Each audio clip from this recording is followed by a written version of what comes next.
The thing about Istanbul is that yes, you can get by fairly cheaply, but there's one area where it's possible to really blow your budget. Fortunately, the food in Istanbul more than makes up for it in quality, quantity, and price.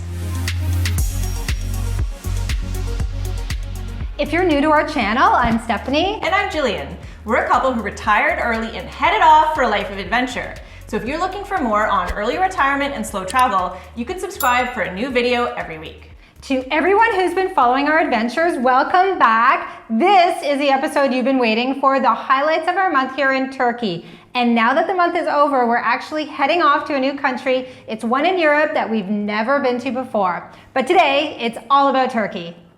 We love Istanbul. We were here last year and just fell in love with the city and the food and the people.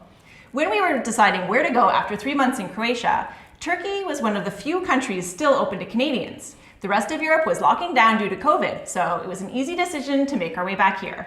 So today, we're going to get into all of our experiences and costs from the past month in Istanbul. We're covering food, entertainment, transportation, and sharing how affordable it all is. But of course, we're starting with that one category where we really blew our budget, and that was our accommodations. Of course, in Istanbul, it's possible to pay as little as you want for your accommodations. In general, Turkey is a very affordable, low cost of living country where your travel dollar can go really far. However, we discovered that all of the apartments that we were considering for our stay were just much more expensive than you'd expect. Apparently, some of the things that we look for in an Airbnb really added to the price tag. So those things included a modern kitchen and bathroom, dishwasher and washing machine, lots of windows, and a clean, uncluttered space. In addition, we were staying over New Year's Eve, so that added even more to the price.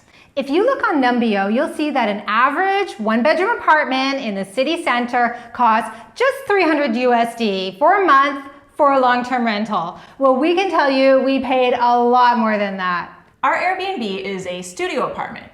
It has a clean, modern design with lots of built-in storage. There's a well-equipped kitchen with a dishwasher and a washing machine. The couch is actually a Murphy bed, so it makes really good use of a small space, and it has a great view of the neighborhood. For all this, we paid almost $1,300 for a month, so more than 4 times the rate for an average unfurnished apartment. Our apartment is based in the neighborhood of Cihangir, which is known for having a nice mix of hipster cafes and interesting shops. In fact, we specifically chose this neighborhood because there are a few restaurants here that we were really excited to try. However, a couple weeks before our trip, Turkey announced a nationwide lockdown due to COVID. So as part of the lockdown, restaurants are only open for takeaway and delivery. So there's no patio dining for us, which brings us to our next category, which is dining out. Fortunately, Istanbul has some of the best takeaway options we've ever encountered in any city. So we've had lots of snacks while we were out and about, including a few that we'd never tried before. The first new taste was salep, which is a popular drink in Turkey during the winter, and it is served very, very hot. It's the ground up root of an orchid combined with hot milk, sugar, and cinnamon, and it's absolutely delicious. We also tried lahmacun, which is a thin bread spread with the meat sauce, baked like a pizza, and then rolled up and eaten on the spot. And we had our old favorite, which is borak, a pastry filled with cheese or meat. It comes in many variations, and I'll be honest, I think I tried them all. We also brought a lot of meals back to our home to eat, so we don't love all the packaging that comes with takeaway, but we really did want to support the local businesses, and we gave them our full support. We got a few meals at the cafeteria-style eateries, where we could pick from a wide variety of dishes. We also brought home amazing meals from local restaurants, everything from classic meats and fries to a meze platter with a wide selection of little appetizers. We also had pide, which is yet another delicious baked bread with a meat topping. And of course, we couldn't resist getting the takeaway version of a Turkish breakfast. For all of this amazing food and much, much more, we paid just under $300. However, we found that the local ingredients are so easy to pick up that we could make an amazing Turkish breakfast for ourselves at home with fresh simit bread, olives, cheese, jam, honey, cream. So delicious. In fact, we did a lot of cooking at home. We found the groceries were of great quality and super inexpensive, the cheapest of anywhere we visited. So here's a sampling of what $50 buys in Istanbul. Our total spend on groceries was just $425. As we mentioned, Turkey is in the midst of a lockdown, and we really noticed it when we were out and about in the city. So normally Istanbul is very busy and bustling. However, when the weekend curfew was in effect, the streets were basically empty except for the tourists. So on the main pedestrian street of Istiklal, this is what it looks like on a typical weekday, and here's how it looked on the weekend. In spite of the lockdown, we still managed to get out and enjoy a number of free and paid activities. Of course, we had been to Istanbul last year, so we were focused on seeing different sites this time around. There's so much to see in Istanbul just walking around. So we took a long walk along the Bosphorus and had a look at the traditional Ottoman wooden mansions in the Arnavutköy area.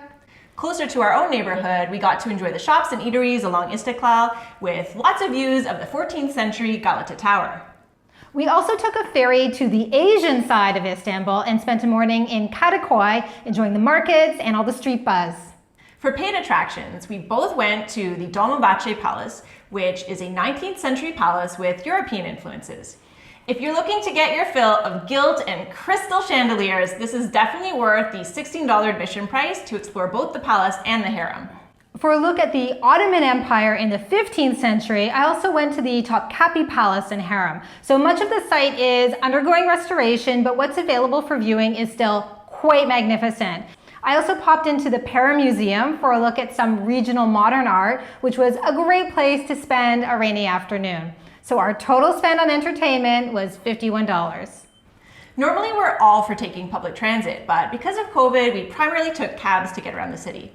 We also took a ferry to get to Kadıköy. The ferries are such an amazing way to experience the city and are actually part of the public transit system. Our total spend was $55, and that includes our cabs to and from the airport. Data is another regular cost, which came in at $8 this month. And for insurance, we spent our usual $140 on our international medical plan with Cigna Global. Of course, we always like to note what we don't include in our cost of living videos.